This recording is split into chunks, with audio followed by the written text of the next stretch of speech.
Unleashing the power of your pets. Pet Power. Talk radio with bites. We're Pet Life Radio, the #1 pet radio network. Let's talk pets.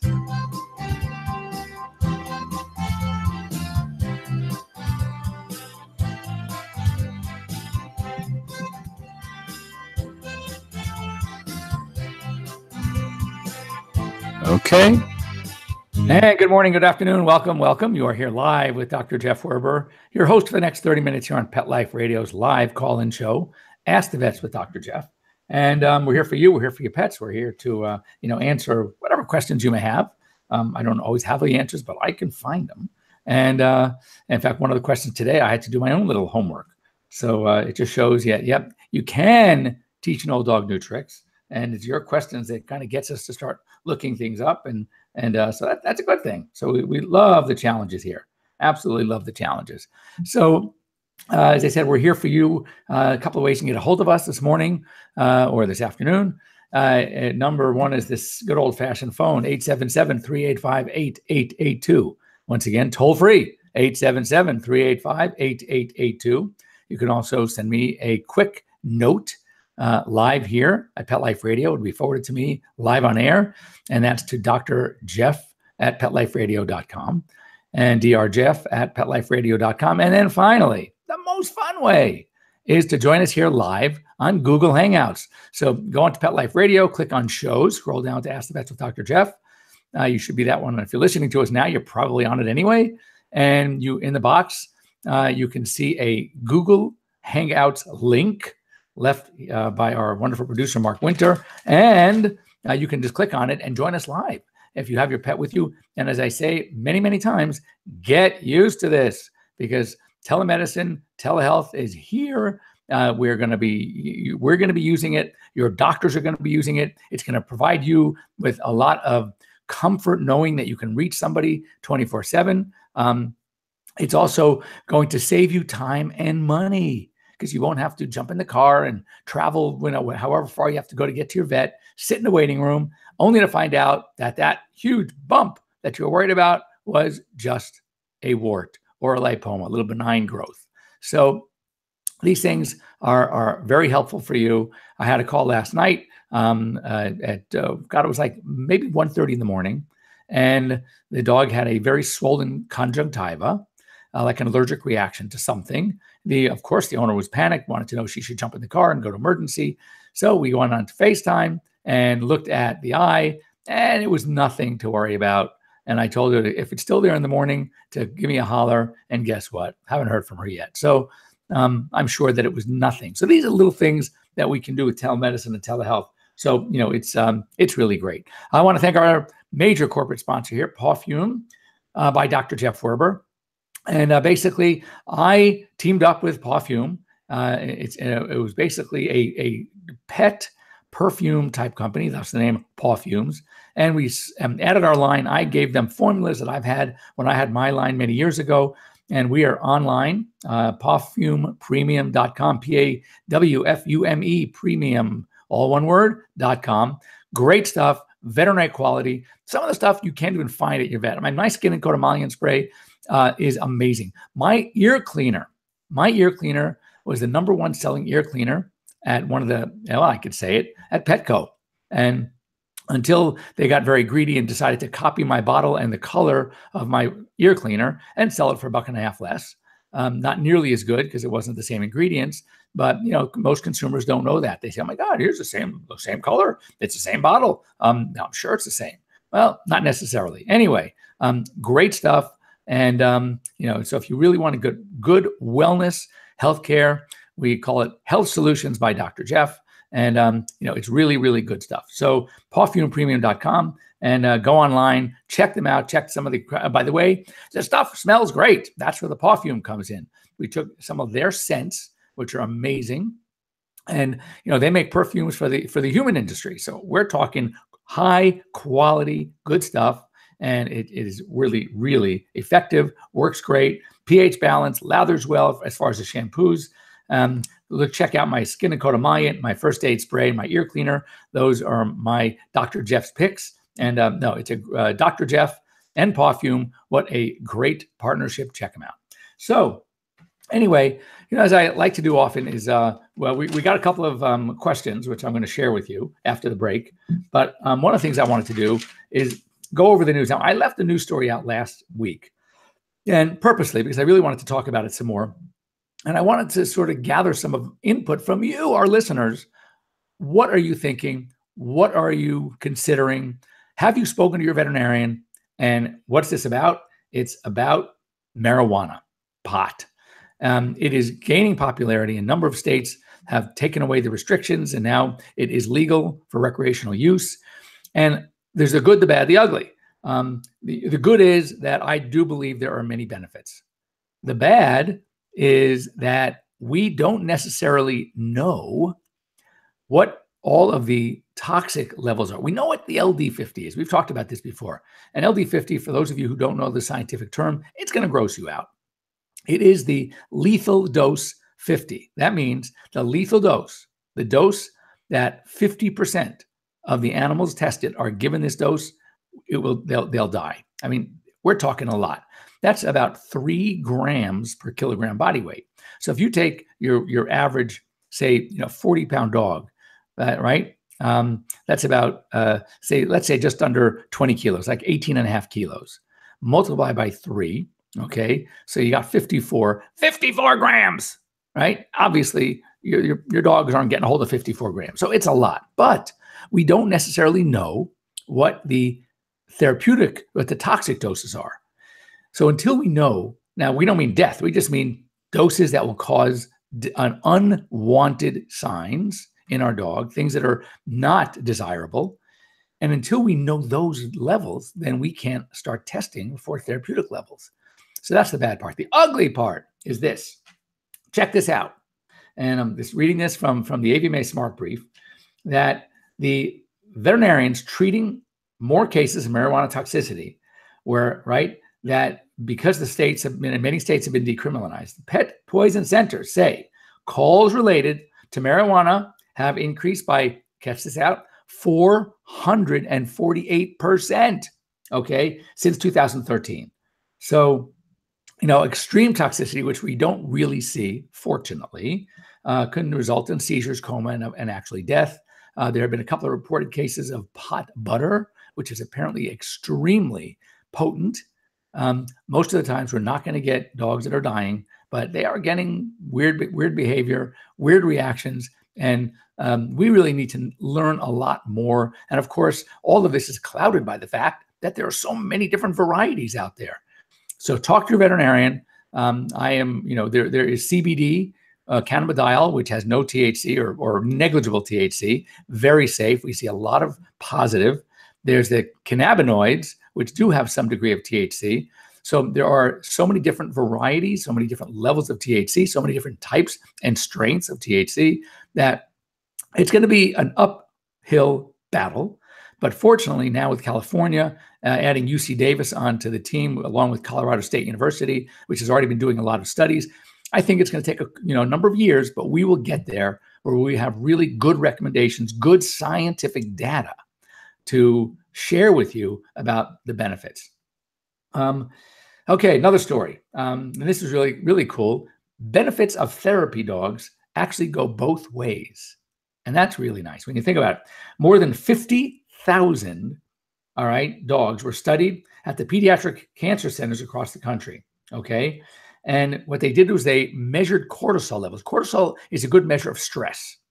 And these dogs actually showed decreased cortisol levels, meaning they are not stressed. They actually enjoy working with these kids.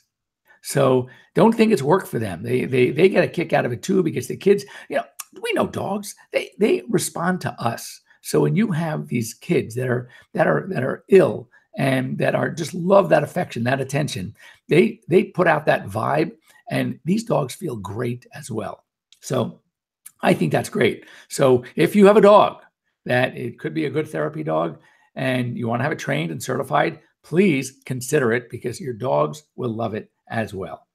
Another short story, we've talked about this before, and we've had Dr. Danny McVitie on from Lap of Love. But when is it time to say goodbye? I get this question all the time. By the fact that it comes all the time tells me that it applies to many of you who have senior pets. And, one of the things that you have with your pet that I don't have with your pet is the relationship.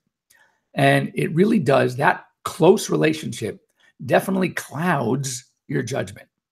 So what we typically say is that when the therapies you're using for your pets, whether it's for severe arthritis, weakness, dementia, which we're going to get to dementia in a little bit, when it gets to the point where they're no longer effective and the pet really seems to be suffering.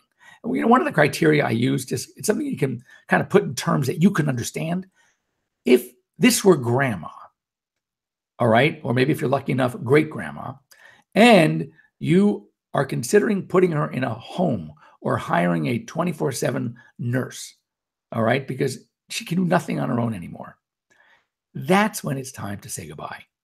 When the burden becomes so strong for you as well, it starts affecting that beautiful bond that we've shared for so many years. And instead of looking at, oh my God, but I'm going to lose an extra month or 2 or 3, why don't you think of the 12, 13, 14, 15, 16 years that you've shared and how wonderful that has been?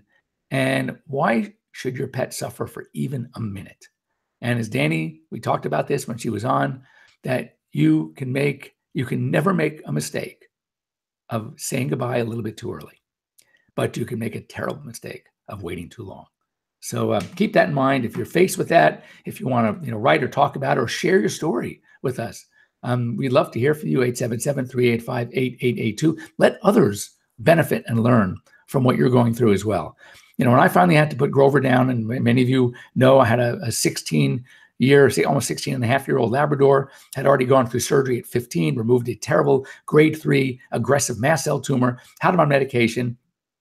And, who puts a 15-year-old Labrador under anesthesia to take for a 2.5-hour procedure to take a tumor off? Well, the idiot right here did. And guess what? I got almost a year and a half more. And when it was finally time, I let him go peacefully. It was not a battle. I didn't have to torture myself because I knew that he had given me another year and a half. How can I possibly complain about that? So it was wonderful. And I sent him on peacefully. And do we miss him? Of course we do. But I think it was best for him. We got to, sometimes the third party, the veterinarian, a friend, can look from the outside in and not see what you see. They're not as intimately involved, and they can help guide you as well. So this week, starting the 6th, is National Pet Week. The AVMA is National Pet Week. It's a great partnership between veterinarians and clients to promote responsible pet ownership and to basically honor the many pets in our lives. It's great. Somebody check with your veterinarian. There may be some specials, but it's really a wonderful, wonderful thing. National Pet Week gives us an opportunity to celebrate the bond that we share with our pets and just to celebrate our pets and how lucky we are. I have my 11, my 4 dogs, 6 cats, and my little Russian dwarf hamster, who is like the best thing on the planet. And he doesn't bite. I don't know if any of you had Russian dwarf hamsters. They are known to bite. And this little guy does not bite. It's like he refuses to bite. So Frenchies, we talk about them a lot. I have 2. My son has 1. I see over 300 plus Frenchies in my practice. And so this is out of the United Kingdom. They are rapidly becoming more and more popular. And now they are one of the most popular pets in the United Kingdom, as they are here in the States. They are now number 4 to the Labrador, the German Shepherd, the Golden Retriever, and now the French Bulldog. And the fear is whenever dogs become this popular, some of the breeding practices seem to slack. And here's a perfect example. They have skin fold dermatitis. They have their brachycephalic obstructive airway disease, the stenotic nares, the elongated soft palate. I fix those all the time. They get ear infections. They have diarrhea. They have conjunctivitis. So understand that there is no perfect breed. And the goal of responsible breeding is to try to eliminate these conditions if they have appeared and become a problem in the parent dog. Do not use them for breeding. Unfortunately, the money that they look at for this, how much they sell these dogs for, overpowers the responsible pet breeding. And that's when we have problems. So just know, really look into your breeder's rescue. There are so many Frenchies now that are available in adoption centers, and they are absolutely adorable. Perfect little dogs. Don't know why people gave them up, but you definitely can find pure breed French bulldogs at many of the rescue areas in town, the rescue groups. And I would highly suggest you look that way. And one last thing, well, we have a couple of things, but we're going to break in just a minute, and then we're going to come back and talk about some of our emails. But due to the late spring in Vermont, so if you live in the Vermont area, the officials are basically warning residents about bears. And so the classic warnings: make sure your trash cans are well secured. If you leave food bowls outside for your dogs, if you have dogs outside, make sure they are secured or put away. Anything like if you have, if you do have beehives and you collect honey, remember bears love honey. Anything that is attracting bears, you need to be very, very careful. So pet food bins, bowls, you name it, make sure they're well secured. Get those elastic straps, something even stronger, because for a bear, elastic strap really does not help a whole lot. But anyway, just keep in mind that in certain areas like that, you will be seeing bears if you live in the country, especially in the Northeast. So before we go on to some really frightening statistics about mosquito and tick-borne diseases, we're going to take a quick break here on Pet Life Radio. Don't go away. We'll be back in a minute with Dr. Jeff. We'll be right back, right after these messages. Stay tuned. Molly, here's your dinner. Zeus, that's not your food. Don't let that happen to your precious cat. Elevate your cat's eating experience with the Cat Tree Tray. The Cat Tree Tray keeps your cat's food off the floor and conveniently located on the cat tree. It's the perfect way to eat.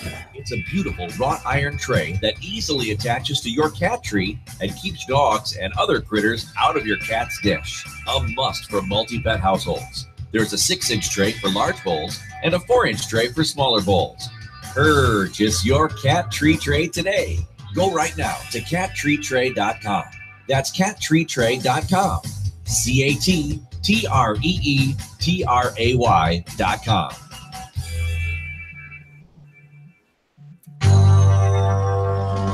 It's designerpetsweaters.com. Hand-knitted designer sweaters for your precious pup or cool cat. Beautiful couture patterns for your pets, including custom-knitted formal wear, casual wear, yachting, and even sports-themed. Many designer pet sweaters include feathered tammy hats, top hats, and a lot of sparkle. Each sweater includes leg loops, front paw sleeves, and leash opening. Visit designerpetsweaters.com to order your four-legged fashions today. Large or small, we fit them all. designerpetsweaters.com.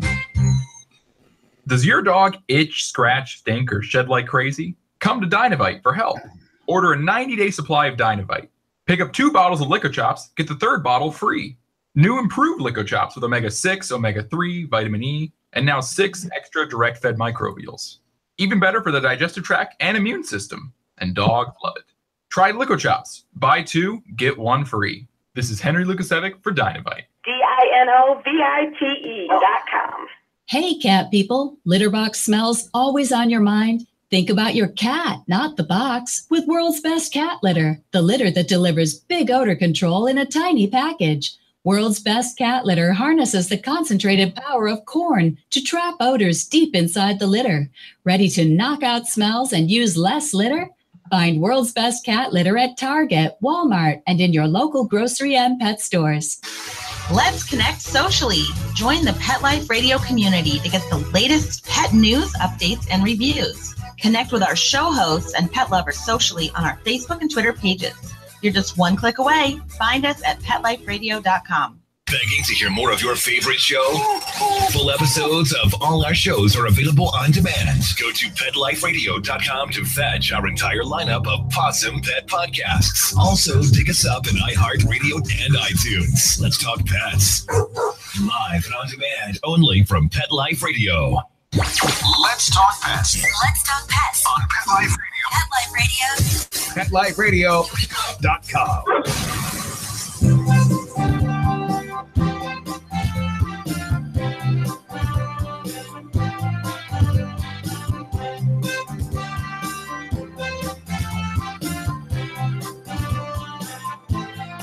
Okay. And welcome back. You're here live with Dr. Jeff Werber here on Pet Life Radio's Ask the Vets with Dr. Jeff. And so before the break, we were just talking some stories. I left you with one to think about, and that is mosquito and tick-borne diseases. They're posing a growing threat. Listen to this statistic. It's kind of freaky. Back in 2004, there were 27,388 cases of some sort of vector-borne tick or mosquito-borne disease, and in 27,388. In 2016, 96,075. That is huge. That's over 3 times the amount. So it's tremendous. Most of these diseases are tick-borne diseases. So you really need to be very, very cautious, very aware. If you hike with your pets, you make sure you have some good tick repellents. Now, the mosquito illnesses there seem to be more spread out and more like an epidemic area. So all of a sudden you'll see a group out of the blue, but it's not as common as tick-borne diseases. And you don't realize, I mean, everyone hears of things like Lyme disease, but how about, Ehrlichia? All right. These are some of the other Babesia. These are all tick-related diseases, and you have to be very, very careful. So what I would highly recommend is talk to your veterinarian and make sure that if you are spending time in a wooded area where there are ticks, and you should check your cells. Don't just check your dogs when you come home. Check your cells too, because that is very, very, very serious stuff. And some of the diseases, most of the diseases are very treatable, but you got to catch them early. So, keep that in mind. And one last thing before we get to the questions, that dogs that frequent dog parks, okay, you want to make sure that you have to add a couple of core vaccines now to their typical core vaccine. It's no longer just Bordetella, distemper, parvo, and rabies. If you live in areas and you frequent a dog park, think about influenza. In fact, a lot of the boarding facilities, a lot of the hospital chains now are requiring influenza vaccine for anyone whose dog is boarding there. And also, when you want to think about other things like heartworm disease, and another one is leptospirosis. Even though your dog may not also hike, but dogs that frequent dog parks typically also do a lot of hiking in mountains or a lot of streams, and leptospirosis is common. Then it's transmitted through the urine. Well, so when you go to dog parks, as you know, these dogs are peeing on everything, and other dogs don't ask me why they do it, but they love to do it. They lick the areas and they get that little scent thing going. So they can easily be reinfect them, or not reinfect. They can infect themselves, not because of where they went, but because of other dogs that did. So the recommendation now, if you frequent dog parks, not only the basic vaccines, but also add influenza, add lepto, make sure your dogs have a really effective veterinary-approved flea and tick product, as again from the story we just had on ticks, very, very important. And if you live in an area where there are mosquitoes, definitely talk to your veterinarian, but consider heartworm prevention as well. So I had a couple of questions that we're going to share with you. This is from Carol, and Carol says, I'm trying to find a solution for nighttime yipping, whining, and barking. Basically, wants to go out and roam, takes several anti-anxiety drugs, been on gabapentin, seems to work best. I wonder if there are cannabis products, interesting question, given what we just talked about earlier, that would help. He is driving me crazy. I am so sleep deprived. I'm walking to walls. I'm not ready to put him down. Talked about that too. Please help. Thank you. So dementia, Alzheimer's disease, it's one and the same. The process happens in dogs just as it does in people. It may be a genetic component. We see it a lot more. And as dogs really, sort of advance in age, they seem to lose it. They lose their environment. They don't know where they are sometimes. They wake up and you can see them staring at a wall in a corner, and they appear to be stuck. They vocalize at night. This is, a classic example. So, there are certain supplements that are good, antioxidants. A lot of the brain diets that are being promoted are high in antioxidants. Some of the medications, there's one called Anapril. It's basically selegiline, and selegiline is, or L-Depronil, another name for it. That is what is often used in people. And, I try everything. If they seem to be agitated, I'll put them on something like a gabapentin or a Xanax or a Prozac.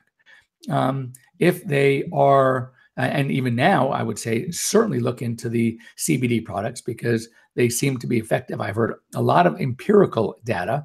As I said, unfortunately, up till now, except for CSU, Colorado State University, there have been no real approved scientific studies, but the empirical data from users is all over the place. And we see a lot of positive effects, good stuff when it comes to seizures, when it comes to things like that. So something it's certainly you want to consider.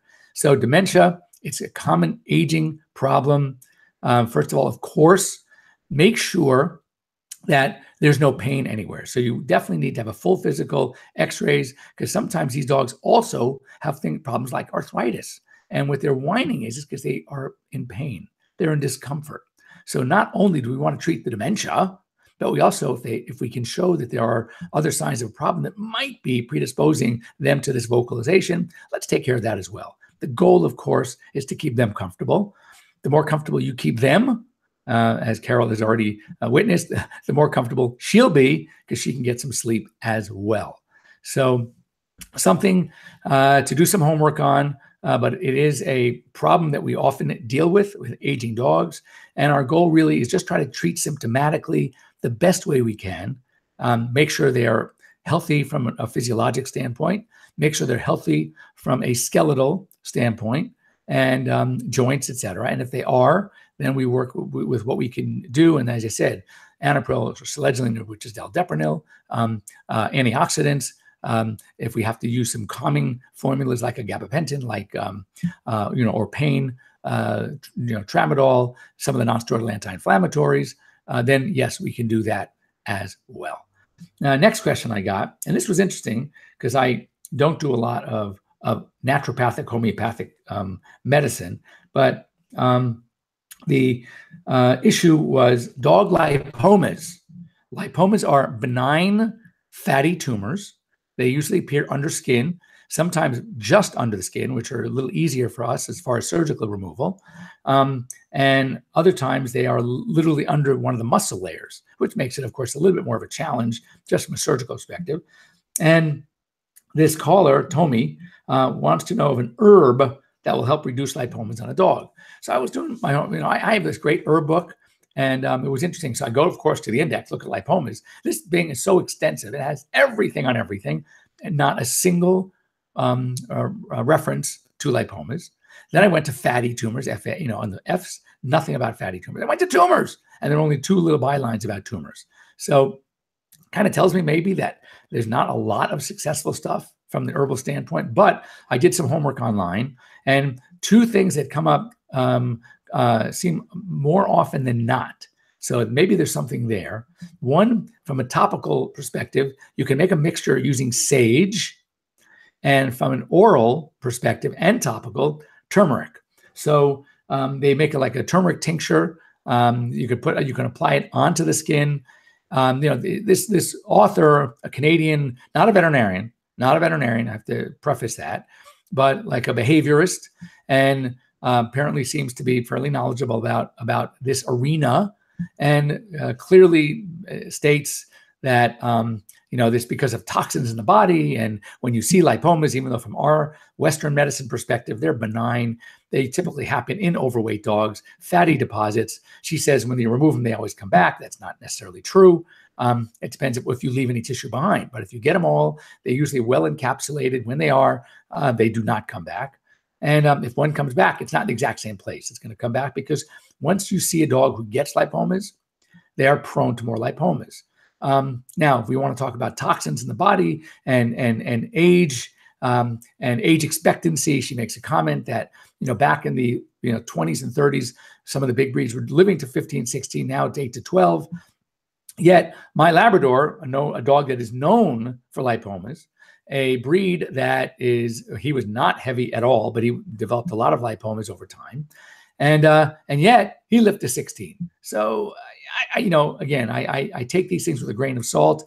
One of the things that I like to see more of as a practicing veterinarian is more scientific data as opposed to empirical data. And could not find any studies, scientifically accepted studies by the scientific community as to why these dogs develop lipomas and what if there are any natural remedies.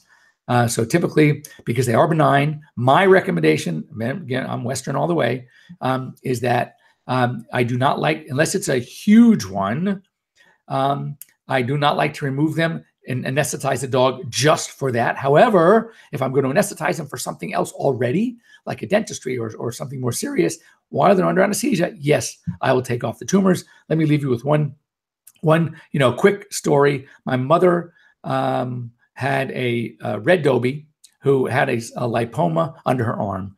She was 13 at the time. And, she was 12 at the time. 12 is pretty old for a Dobie. So I told her, Ma, she's 12 years old. It's not that big. It's not bothering her. Leave it alone. A year later, she's 13. Now the thing is twice the size. I said, now she's really not going to go much very longer. So why don't we just let her be? It's not impeding her. A year later, 14, now it's so big that she can barely walk. She's having to throw her front leg out because the thing was under the arm. And I said, I take her blood test and she looked pretty darn good for her age. So I said, what the hell, 14, I'll knock her out and do it. I take this thing out. It must have weighed about 5 pounds. It was huge.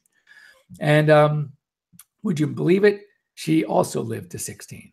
So, you never know. Sometimes if it really affects their ability to behave normally, to walk normally, you definitely want to remove them.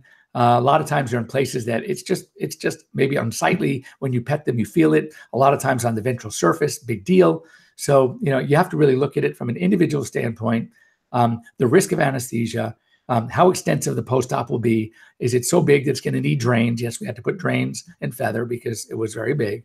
But anyway, there you have it. There's no right answer. You have to look at each case as an individual case, discuss it with your fam, discuss it with your veterinarian, and you'll make the right choice. Anyway, thanks for joining me here on Pet Life Radios. Thank you to Pawfume by Dr. Jeff Werber. Again, go online to pawfumepremium.com. I guarantee, and our products, by the way, are guaranteed, you will love these things. Skin and coat emollient and their shampoos are fantastic. The ear cleaner, great. The first aid spray.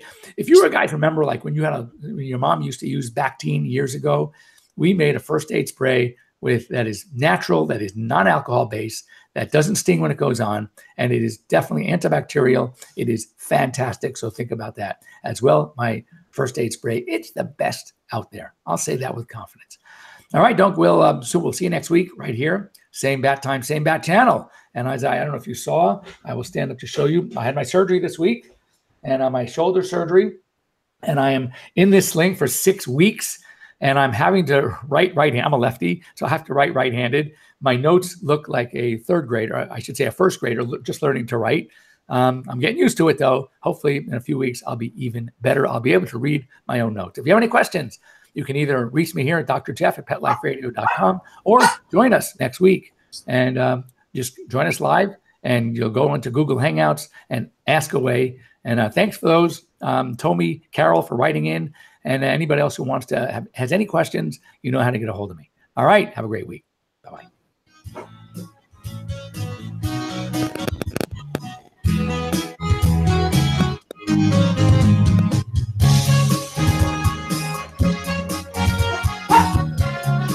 Hey.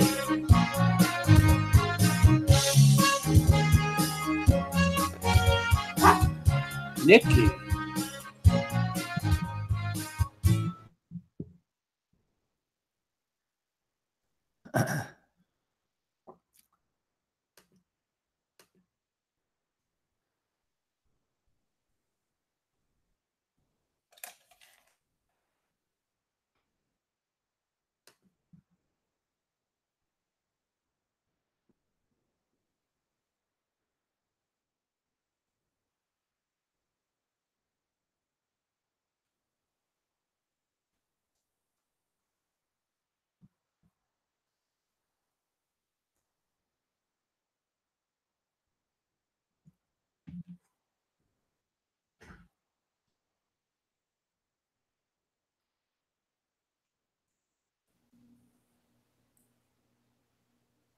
Hello. Hi. I don't know. The video. It all of a sudden it just disappeared. Yeah. So, but I saw me. So, all right. Great. So I will see you. Now you're going May 20th, right? Yeah, we'll be gone that weekend. All right. So we'll see you. Let's say the 6th, right? Yeah. So we'll see you next week. Is Mother's Day, right? Yeah. Is it Mother's Day already? Holy shit. Yeah. All right. Yeah. We can do Mother's Day unless you don't want to. But yeah, because you're gonna be gone the 20th. Everybody's working. My sister, Rona, so we're taking my mother out Friday night instead. Okay. All right, good. So we'll do Mother's Day. I'll wish everybody happy Mother's Day. Remind me because I forget about these things. And then we'll take off on the 20th. Okay. All right. Sounds good. Sounds good. All right. I'll see you next week. Okay. Bye-bye.